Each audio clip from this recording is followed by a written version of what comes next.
السلام علیکم ورحمۃ اللہ وبرکاتہ۔ ناظرین، میں قصبہ 7 نیوز چینل پر آپ کا استقبال کرتا ہوں۔ ناظرین، میرے ساتھ میں ہیں محمد مشتاق ملک، جو کہ پریزیڈنٹ ہیں مسلم تحریک شبان کے، جو ملین مارچ میں بہت بڑا آواز اٹھائے، اپنی بہت محنت کرے ہیں، اور جو کہ آج وسیم رضوی جو بدبخت ہے، نالائق ہے، جو قرآن شریف کے بارے میں جو جن 26 آیتوں کے بارے میں بولا ہے، اس کو ہندوستان کی طرف سے سزا ہونی چاہیے۔ اور ہمارے ساتھ میں مشتاق ملک صاحب بیٹھے ہوئے، کیا میسج دیتے ہیں وسیم رضوی کے بارے میں آپ؟ بسم اللہ الرحمن الرحیم۔ دراصل یہ ہے کہ مسئلہ کون پٹیشن ڈالا اس سے نہیں ہے،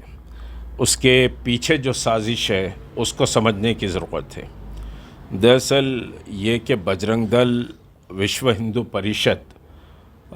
بہت زمانے سے قرآن کے تعلق سے مختلف موقعوں پر بات کہتے آئی ہے، اور یہ اسی ذہنیت کا نتیجہ ہے کہ ایک انسٹرومنٹ اس کو استعمال کیا گیا۔ میں اس کا نام بھی لینا پسند نہیں کرتا۔ اور جہاں تک کہ سپریم کورٹ کا تعلق ہے، کانسٹیٹیوشن آف انڈیا کے تحت اگر بات دیکھی جائے تو یہ پی آئی ایل ریجیکٹ ہونی چاہیے، اور اس پر جو پی آئی ایل ڈالا ہے اس پر بھاری جرمانہ عائد ہونا چاہیے۔ دوسری بات، ہمارا ملک سیکولر ہے اور ایک دستور کے مطابق چلتا ہے۔ ہمیشہ دستور کی باتیں، ملک کے سمویدھان کی باتیں، ملک کی یکجہتی کی باتیں اور دیش بھکتی کی باتیں بہت کرتے ہیں۔ کیا امت شاہ اندھے اور بہرے ہو گئے ہیں کہ امت شاہ کو کیا نظر نہیں آ رہا ہے کہ قرآن جیسی مقدس کتاب پر کے 26 آیتوں کو نکالنے کی پٹیشن ایک سمجھیے کہ سپریم کورٹ میں داخل ہوئی، جو دستور کے خلاف ہے، ملک میں فرقہ وارانہ یکجہتی کو متاثر کرنے والا عمل ہے، اور کسی بھی سمجھیے کہ مذہبی کتاب کے خلاف کوئی بات اگر کہتا ہے تو وہ قابل سزا ہوتا ہے۔ لیکن آج 10 دن ہو گئے، سپریم کورٹ بھی ڈائلما میں رکھا ہوا ہے۔ اور ایک بات ہمارا ٹھیک ہے، بحیثیت مسلمان عقیدہ ہے کہ قرآن اللہ کی کتاب ہے اور اللہ اس کی حفاظت کرے گا۔ اللہ نے کہا کہ نحن نزلناہ فی القرآن، اور پھر اس کے بعد خود اللہ نے فرمایا کہ اس قرآن کی ہم خود تحفظ کریں گے، اور پھر اس کے ساتھ اللہ تبارک تعالیٰ نے فرمایا انہ قرآن مجید فی مکنون، یعنی یہ کتاب وہ کتاب ہے، یہ قرآن وہ کتاب ہے، فی کتاب مکنون، کہ یہ لوح محفوظ پر لکھی گئی۔ لیکن ایک بات بہت واضح کہہ دوں کہ دنیا کی کوئی کتاب کے تعلق سے کوئی چیلنج نہیں کر سکتا کہ اس کی آتھنٹسٹی کے تعلق سے،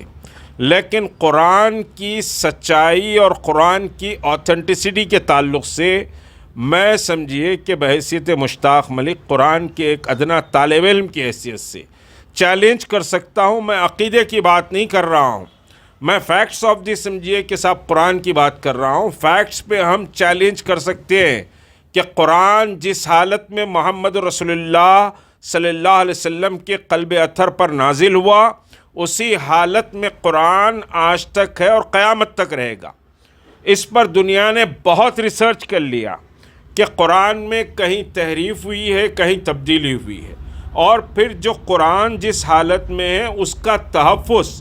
محمد رسول اللہ صلی اللہ علیہ وسلم کے زمانے سے ہی اس کا تحفظ ہوتا آیا ہے۔ قرآن وحی کی شکل میں آتا قلب اطہر محمد رسول اللہ پر، اور آپ صلی اللہ علیہ وسلم صحابہ کو جمع کرتے، قرآن سنا دیتے، اور پھر اس کے بعد جو بہت کم تعداد میں لوگ تھے جو لکھنے اور پڑھنے والے ہیں، ان کو بلا کر قرآن لکھا دیا جاتا۔ تو یہ کوئی کاغذ پر یا رجسٹر میں نہیں لکھا جاتا تھا، بلکہ اس زمانے میں اونٹ کی بڑی ہڈیوں پر، اور پھر سمجھیے کہ صاحب چمڑوں پر، جانور کے چمڑے یعنی اونٹ کے چمڑے، کھال کو سمجھیے خماش کر کے وہ کھال محفوظ رکھی جاتی تھی، اور اس پر قرآن لکھا جاتا تھا۔ تو قرآن جب نازل ہوا تو قرآن لکھا بھی جانے لگا، اور حفاظ اکرام کو اللہ کے رسول صلی اللہ علیہ وسلم صحابہ کو یہ کہتے کہ یہ قرآن یاد کر لو۔ یہ سلسلہ جاری رہا۔ رسول کریم صلی اللہ علیہ وسلم جب دنیا سے پردہ فرمائے تو اس رمضان کو، جو آخری رمضان تھا، 2 بار آپ نے حضرت جبرائیل سے جبرائیل کو قرآن سنایا، اور اصحاب نبی کریم صلی اللہ علیہ وسلم کو مسجد نبوی میں جن کو جتنا قرآن یاد تھا ان سب سے قرآن پڑھوایا۔ اور رمضان میں رسول کریم صلی اللہ علیہ وسلم کا یہ معمول ہوتا تھا کہ آپ ایک بار حضرت جبرائیل امین کو قرآن سناتے، جتنا بھی قرآن آتا، اور وہ اصحاب نبی کریم صلی اللہ علیہ وسلم جو قرآن مختلف آیتیں یاد کرتے تھے، سب کو پورا قرآن یاد نہیں تھا، سب حفاظ بھی نہیں تھے، لیکن قرآن کو یاد کرنے کی آپ صلی اللہ علیہ وسلم تاکید فرماتے۔ تو جو قرآن کو یاد کر لیتا، حفظ کر لیتا، وہ مسجد نبوی میں ٹھہر کے قرآن سنایا کرتا تھا۔ تو قرآن کا تحفظ رسول کریم صلی اللہ علیہ وسلم کے دور سے ہوا ہے۔ یہ جو بدبخت ہے، یہ بدبخت یہ کہہ رہا ہے کہ یہ کتاب عثمانی ہے، یعنی حضرت عثمان ابن عفان رضی اللہ تعالیٰ عنہ کے پیریڈ سے کی یہ کتاب ہے، یہ اصل قرآن نہیں ہے۔ دراصل حضرت عثمان کے دور میں تو حضرت سمجھیے کہ زید بن ثابت، بڑا لمبا واقعہ، وقت بہت لگے گا، اس پر بات نہیں کروں گا۔ حضرت زید بن ثابت رضی اللہ تعالیٰ عنہ نے جو قرآن لکھا تھا، حفاظ کے شہید ہونے کے بعد باضابطہ ایک کمیشن بیٹھا، بڑی تفصیل ہے اس کی، تو وہ قرآن کے 7 نسخے حضرت عثمان رضی اللہ تعالیٰ نے تیار فرمائے، اور وہ 7 نسخے آج بھی موجود ہیں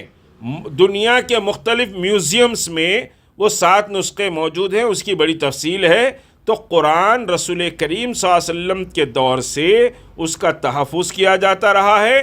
اور قرآن پر بڑا ریسرچ جرمنی نے، انگلینڈ نے، یا اسلام مخالف طاقتوں نے، رومن امپائر نے بہت ریسرچ کیا، لاکھوں نسخے جمع کرے، دنیا کے قدیم نسخے جمع کرے، ایک صدی کے نسخے جمع کرے، سارا کچھ جمع کر قرآن میں نسخ نکالنے کی کوشش کی، لیکن دنیا قرآن میں نسخ نکالنے سے ناکام رہی۔ تو یہ قرآن کا پٹیشن جو ہے، یہ پٹیشن ریجیکٹ ہونا چاہیے، اور خدا نہ